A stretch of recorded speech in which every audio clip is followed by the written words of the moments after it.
NDA में खलबली मचने लगी है। धीरे धीरे सहयोगी दल यह बात समझने लगे हैं कि अगर बीजेपी के साथ रहे तो अस्तित्व जो है पूरी तरह से खत्म हो जाएगा।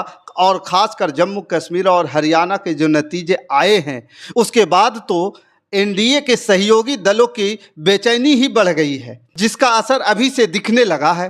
तो आखिर ऐसा क्यों कहा जा रहा है कि एनडीए में बड़ी टूट हो सकती है या एनडीए में बगावत छिड़ सकती है, इसी को लेकर के आज हम चर्चा करेंगे। दोस्तों नमस्कार, मैं हूं पवन चंचल और आप देखना शुरू कर चुके हैं जनजोश न्यूज़। अगर आप इसे फेसबुक पे देख रहे हैं तो फॉलो कीजिए और यूट्यूब पे देख रहे हैं तो सब्सक्राइब कीजिए। बीजेपी के जितने भी सहयोगी दल हैं, अब उन्हें यह पता लगने लगा है कि बीजेपी उन्हें आगे बढ़ने नहीं देगी। इसलिए अगर सहयोगियों को अपनी साख बचानी है तो उसके लिए जरूरी हो गया है कि वो बीजेपी आला कमान से आगे अपनी बात खुलकर रखे, अपनी मांगों को खुलकर रखे, अपनी शर्तों को समय पर रखे। उन्हें ये एहसास दिलाए कि हमारे सहयोग से ही तुम्हारी सरकार चल रही है, हमारे समर्थन से ही तुम्हारी सरकार चल रही है और ये सहयोगी अपने समर्थन की कीमत वसूल ले, ये उनकी जरूरी हो गया है।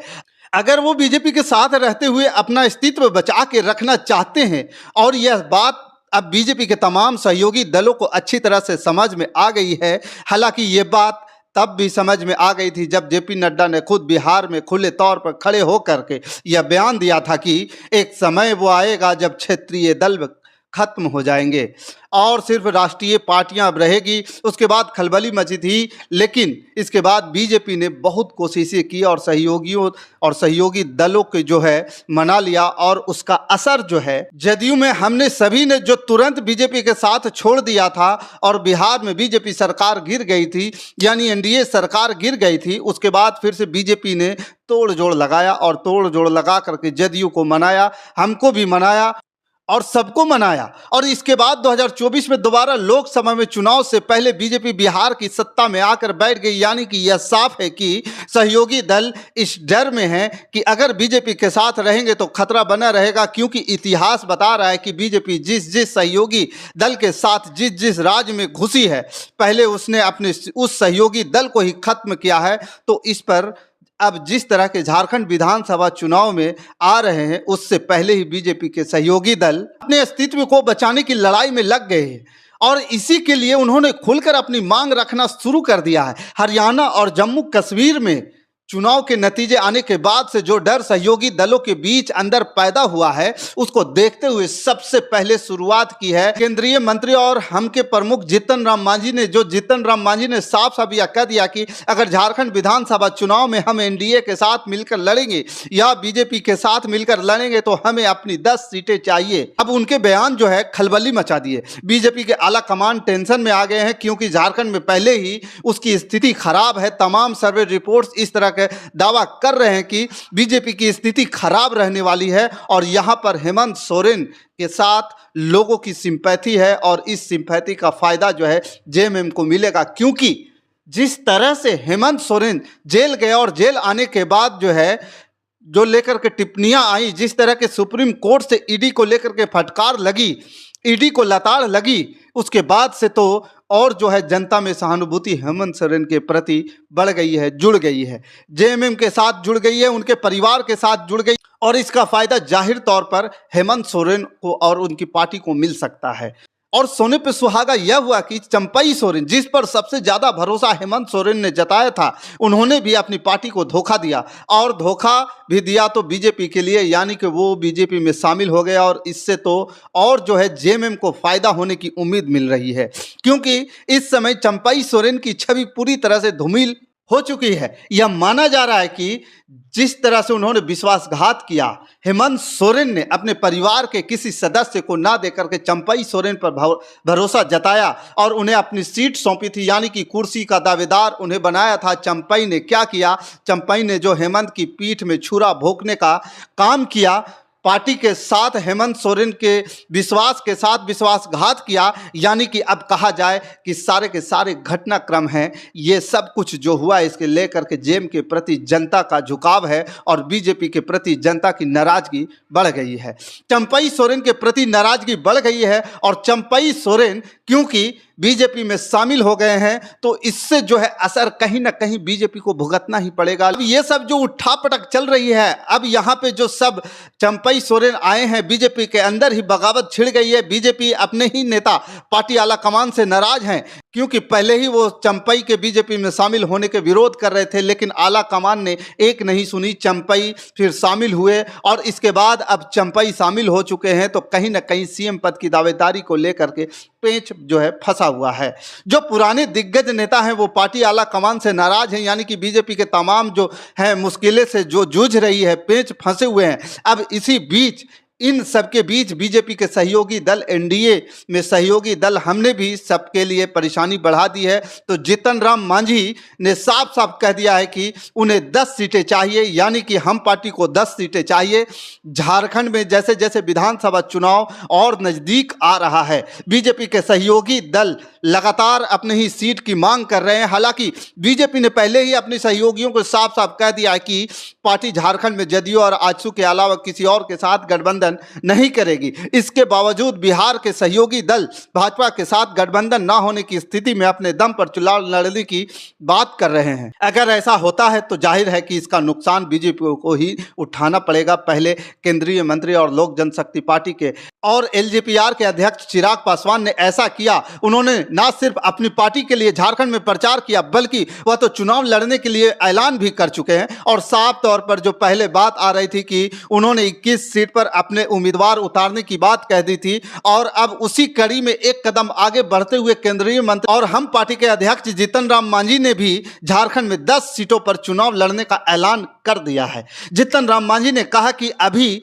हाल ही में चतरा में बैठक किए हैं और वहां पर हमने घोषणा किया है कि 10 सीट पर हम चुनाव लड़ने का प्रयास करेंगे। चूंकि हम एनडीए में हैं और इसलिए चर्चा चल रही है कि जो सीट हमें मिलेगी उस सीट पर हम लड़ेंगे। अगर हमें सीट नहीं मिलेगी फिर भी हम चुनाव जरूर लड़ेंगे। अब जीतन राम मांझी के इस बयान ने कहीं ना कहीं बीजेपी आला कमान की जो है चिंता बढ़ा दी है, क्योंकि उन्होंने साफ कह दिया है कि या तो आप जो है सीट दे दो, आप 10 सीटें देते हो तो हमें कोई आपत्ति नहीं है, जिस सीट पर उतारना चाहोगे हम उतर जाएंगे, लेकिन अगर आप टिकट नहीं देते हैं या सीट नहीं देते हैं तो हम चुनाव तो लड़ेंगे ही लड़ेंगे। अब जरा सोचिए कि अगर गठबंधन के दल ही एक दूसरे के आमने सामने खड़े हो जाएंगे राज्य में, तो इसका नुकसान तो सबसे बड़ी पार्टी को होगा, एनडीए के प्रमुख दल को होगा। और इसी से बीजेपी अब डरी हुई नजर आ रही है। और इसी को लेकर जानकार यह भी कह रहे हैं कि क्योंकि जीतन राम मांझी अब अपना मन बना चुके हैं, अगर बीजेपी आला कमान ने उनकी बात नहीं मानी तो यह खास कर मानकर चला जा रहा है कि जीतन राम मांझी ने बीजेपी को झटका देने की तैयारी कर ली है। अब इससे पहले झारखंड में चिराग पासवान की पार्टी लोक जनशक्ति पार्टी रामविलास ने भी इसी तरह की टेंशन दी थी। जब मामला कैसे भी शांत होता नजर नहीं आया तो ऐसा दावा किया जा रहा है कि बीजेपी आला कमान उन्हें 1 सीट देने की राजी हो गई है, यानी उन्हें 1 सीट मिल सकती है। अभी हाल ही में चिराग पासवान की केंद्रीय गृह मंत्री अमित शाह से मुलाकात भी हुई थी और लगता है कि उसी मुलाकात में इस तरह की बातचीत बनी, और जिसके बाद यह दावा किया जा रहा है कि इससे पहले हाल ही में लोक जनशक्ति पार्टी रामविलास के पार्टी के प्रमुख चिराग पासवान ने कहा था कि एनडीए में बंटवारे पर बात बनी तो ठीक है, नहीं बनी तो हमारी पार्टी जो है अकेले चुनाव लड़ सकती है।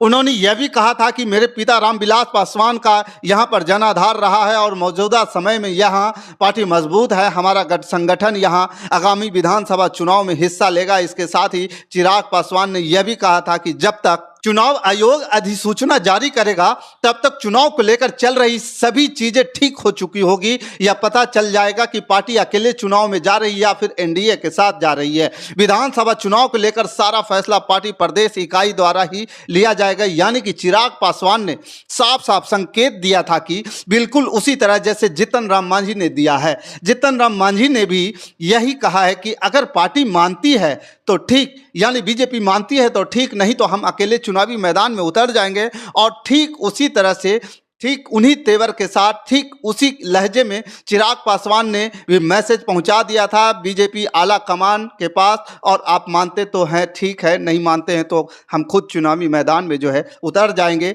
अब चिराग पासवान, जीतन राम मांझी ये वो नेता हैं जो मोदी सरकार या पीएम मोदी के बेहद करीबी माने जाते हैं। यहाँ तक कि चिराग पासवान तो खुद को मोदी का हनुमान कहते हैं। ऐसे में अगर झारखंड में जो बिहार से लगा हुआ एक ही राज है और उसमें अगर एनडीए बिखरे हुए तौर पर पर लड़ेगी, एनडीए में टूट नजर आएगी, एनडीए में बगावत नजर आएगी, तो इसका असर आने वाले चुनाव में समय पर जो है बिहार में पड़ेगा। अगर बात एक बार बिगड़ी तो ऐसा तो नहीं है कि हमेशा के लिए बनकर रह जाएगी। हो सकता है कि यह बात बिगड़ जाए और इसका असर फिर दिल्ली की सरकार में दिखाई देने लगे। और इसी वजह से बीजेपी अब बहुत प्रेशर में नजर आ रही है, दबाव में नजर आ रही है। कहीं ना कहीं एक बार अब सहयोगी समझ चुके हैं कि बीजेपी के साथ अगर रहना है तो बीजेपी के हिसाब से नहीं चलेंगे, बीजेपी के अपने हिसाब से चलाएंगे। और क्योंकि बीजेपी के साथ अगर रहे तो अस्तित्व खत्म हो जाएगा। जैसा मैंने आपको कहा कि जो सहयोगी दलों का यह डर जो है जम्मू कश्मीर के चुनावी नतीजे और हरियाणा विधानसभा चुनाव के नतीजे दिखने के बाद ज़्यादा हो गया है। जैसा कि आप जानते हैं कि जम्मू कश्मीर के नतीजे अगर मैं बात करूँ तो पीडीपी जो बीजेपी के सहयोगी रही थी, जब 2014 में जो है वहाँ पर चुनाव हुए थे, हालांकि गठबंधन में इन लोगों ने जो चुनाव नहीं लड़ा था, लेकिन जब कोई भी पार्टी वहां पर बहुमत हासिल नहीं कर पाई तब जाकर के जो है बीजेपी के साथ मजबूरी में पीडीपी को गठबंधन करना पड़ा था और इसके बाद सरकार चलानी पड़ी थी। हालांकि ज्यादा दिन तक की ये सरकार नहीं चली और उसके बाद राष्ट्रपति शासन लग गया, लेकिन उस कुछ सालों का गठबंधन ही पीडीपी को भारी पड़ गया। और इस बार जब 10 साल बाद चुनाव हुए तो जनता उस गठबंधन को याद को भूली नहीं और उसका असर ये हुआ कि पीडीपी का सुपड़ा साफ हो गया। ठीक इसी तरह से अगर बात करें हरियाणा की चुनावी नतीजे की तो जेजेपी ने भी बीजेपी के साथ गठबंधन किया था, पिछले चुनाव में गठबंधन के साथ मिलकर सरकार बनाई और उसका असर यह हुआ कि बीजेपी के कोई नुकसान नहीं हुआ, लेकिन जेजेपी की हालत खस्ता हो गई। एक भी सीट उनके पास नहीं आई और ऊपर से तो खुद दुष्यंत चौटाला की तो जो जमानत जब्त हो गई।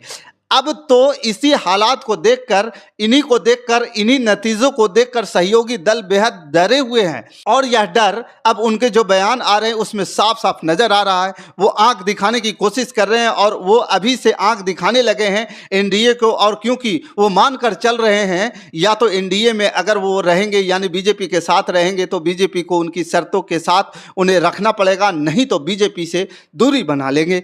इसी तरह का डर कहीं ना कहीं महाराष्ट्र में भी नजर आने लगा है। अभी आपको पता है कि आगे आने वाले दिनों में महाराष्ट्र और झारखंड में दोनों राज्यों में चुनाव है और महाराष्ट्र में एकनाथ शिंदे और अजित पवार भी अभी से इस डर के चलते आंखें दिखा रहे हैं। और इसी वजह से बीजेपी आला कमान बेहद टेंशन में नजर आ रहा है, क्योंकि अभी से बगावत के सुर उठने लगे हैं और अगर यह बगावत अभी नहीं थमी तो इसका असर दिल्ली के सरकार पर भी पड़ सकता है। बाकी इस खबर के प्रति आपका क्या विचार है, आप हमें कमेंट कर जरूर बताइएगा। हमारे साथ बने रहने के लिए धन्यवाद। जय हिंद, जय भारत।